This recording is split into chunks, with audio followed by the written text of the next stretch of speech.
sahabat dan kerabat di mana saja Anda berada. Salam damai dalam kasih Tuhan Yesus. Saya Lina Puspitaningsih, jumpa lagi dengan Anda di ruang yang sama, kata dan nada. Mengurai makna, melukis rasa. Nah, 1 minggu sudah kita lewati ketika seluruh umat Kristen merayakan Hari Paskah yang sangat membawa sukacita. Namun, Kitab Suci juga menyajikan satu kisah menarik yang terjadi pada 1 minggu setelah Hari Paskah. Nah, inilah yang akan kita simak dan menjadi topik perenungan kita hari ini. Judulnya, Peragu yang Percaya. Oke, tentunya Pendeta Freddy Makitan selalu setia membimbing kita melalui narasi indah yang diukirnya buat Anda dan saya. Selamat menikmati.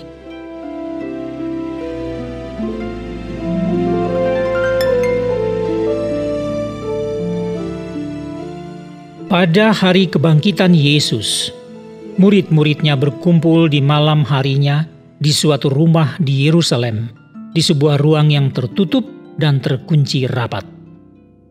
Kelompok kecil murid-murid Yesus ini memang masih dalam suasana ketakutan kepada orang-orang Yahudi dan dalam ketidakpastian tentang nasib mereka sekarang dan di masa datang.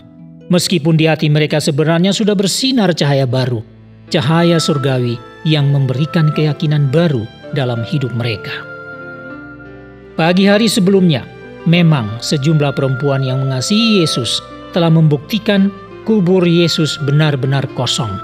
Bahkan mereka berjumpa dengan Yesus yang telah menampakkan diri kepada mereka. Petrus dan Yohanes pun sempat menengok kubur Yesus yang kosong. Juga diperkuat oleh kesaksian 2 murid lain yang sedang dalam perjalanan dari Yerusalem ke Emmaus pada sore harinya, ketika Yesus mengambil rupa seorang asing lalu menemani kedua murid ini dan berbincang akrab penuh kasih. Dan akhirnya mata mereka dicelikan untuk mengenal Sang Guru, Yesus Kristus yang telah bangkit itu. Lalu kedua murid itu pun kembali ke Yerusalem untuk menyampaikan kepada murid-murid yang lain tentang berita yang luar biasa dari pengalaman istimewa mereka. Dalam ruang yang terkunci di malam itulah, Yesus tiba-tiba hadir di tengah-tengah murid-muridnya. Maka sempurnalah sudah keyakinan dan sukacita murid-murid ini bahwa Yesus Sang Guru dan Tuhan mereka benar-benar telah bangkit. Semua murid dapat memandang wajah Yesus dengan mata kepala sendiri, mendengar suara dan kata-kata Yesus dengan telinga mereka sendiri, dan menyentuh sosok tubuh Yesus yang sesungguhnya dengan tangan dan jari mereka sendiri.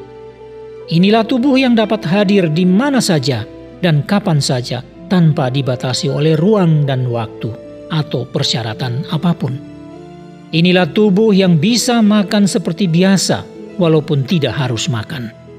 Inilah tubuh yang mulia, tubuh kebangkitan, tubuh Yesus Kristus. Tetapi sayang sekali Thomas tidak hadir pada waktu itu.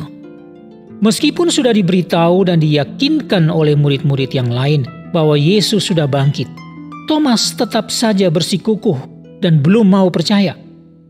Thomas menuntut suatu realitas alamiah yang dibuktikan sendiri oleh selengkap alat inderanya. Karena itu ia mengatakan, "Sebelum aku melihat bekas paku pada tangannya, dan sebelum aku mencucukkan jariku ke dalam bekas paku itu, dan mencucukkan tanganku ke dalam lambungnya, sekali-kali aku tidak akan percaya." Setelah 8 hari sejak kebangkitan Yesus di hari Minggu yang lalu itu, seluruh murid berkumpul lagi di tempat yang sama dalam rumah dan ruang terkunci. Saat ini Thomas hadir. Maka secara tiba-tiba pula Yesus datang lagi mengunjungi mereka dan berdiri di tengah-tengah mereka sambil berkata, "Damai sejahtera bagi kamu." Dan ketika itu Thomas diberi kesempatan oleh Yesus untuk membuktikannya sendiri, memenuhi seluruh tuntutan nalarnya. Maka percayalah Thomas dengan sepenuh hati. Ia pun berkata kepada Yesus, "Ya Tuhanku dan Allahku." Seperti inilah Thomas, murid yang polos, rasional, sekaligus skeptis. Tetapi akhirnya setelah ia sendiri melihat dan mengerti serta membuktikan segala sesuatu tentang Yesus yang telah bangkit, ia pun percaya secara total. Fakta empiris memang adalah syarat bagi seorang Thomas untuk percaya akan kebangkitan Yesus. Akal Thomas berperan penuh dan menjadi faktor penentu bagi dirinya dalam hal beriman atau tidak beriman. Pengalaman Thomas sebagai murid yang selama 3 tahun hidup dan melayani bersama Yesus rupanya belum cukup membuatnya percaya. Meskipun ihwal penderitaan, kematian, dan kebangkitan Yesus sebenarnya sudah disampaikan oleh Yesus sendiri kepada ke-12 muridnya, termasuk Thomas. Mengingat lagi kisah ini, aku pun berpikir, aku memang bisa paham jalan pikiran dan pendapat Thomas. Murid yang satu ini memang cerdas dan hebat, dan sejujurnya aku menghargai prinsip hidupnya. Tapi aku terus berpikir, kalau saja kriteria Thomas itu harus selalu dipakai, maka betapa sial dan buruknya nasib manusia yang hidup di muka bumi ini di sepanjang zaman. Tapi, umat manusia sudah semestinya bersyukur atas jaminan Yesus bagi siapa saja ketika dia mengatakan, berbahagialah mereka yang tidak melihat, namun percaya. Iya, setiap orang juga harus paham bahwa iman itu tidak sepenuhnya, apalagi mutlak, bergantung kepada fakta-fakta empiris yang harus dilihat lebih dahulu dengan mata kepala dan dapat dianalisis secara ilmiah oleh akal manusia. Bukankah dengan mendengar berita faktual tentang Yesus yang historis pada 2000 tahun silam, bukankah dengan mendengar seluruh firman Yesus yang bisa dipelajari dengan bebas sepanjang zaman, di mana saja, dengan cara apa saja, apalagi kalau manusia mau mengklaim perkataan Yesus, berbahagialah mereka yang tidak melihat namun percaya, maka setiap orang, siapapun dia, akan memperoleh kesempatan besar dan istimewa untuk percaya dan hidup beriman kepada Yesus, Anak Tunggal Allah, Sang Juru Selamat manusia itu. Akhirnya aku berkesimpulan bahwa di saat rasio atau akal manusia sudah tidak lagi mampu menganalisis, tidak lagi sanggup mengerti dan menyimpulkan, maka akal itu jugalah yang harus memutuskan untuk tunduk dan percaya saja. Percaya saja. Itulah sebenarnya iman dan penyerahan diri secara total kepada Tuhan, Pencipta yang Maha Kuasa, yang dikenal dalam Tuhan Yesus Kristus. Itulah iman yang akan menyelamatkan dan memastikan kehidupan kekal. Itulah iman yang dapat mengubah pikiran, sikap, dan perbuatan manusia untuk memenuhi standar Allah Sang Bapa. Nah, itu tadi narasi yang sangat impresif dan inspiratif, dan tentunya cukup memuaskan kita hari ini.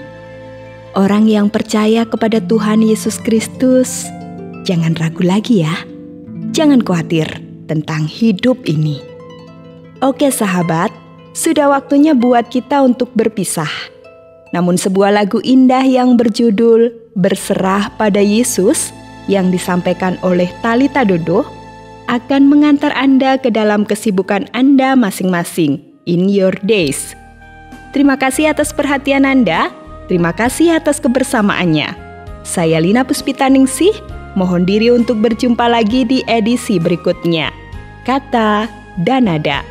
Have a nice day in the love of Jesus.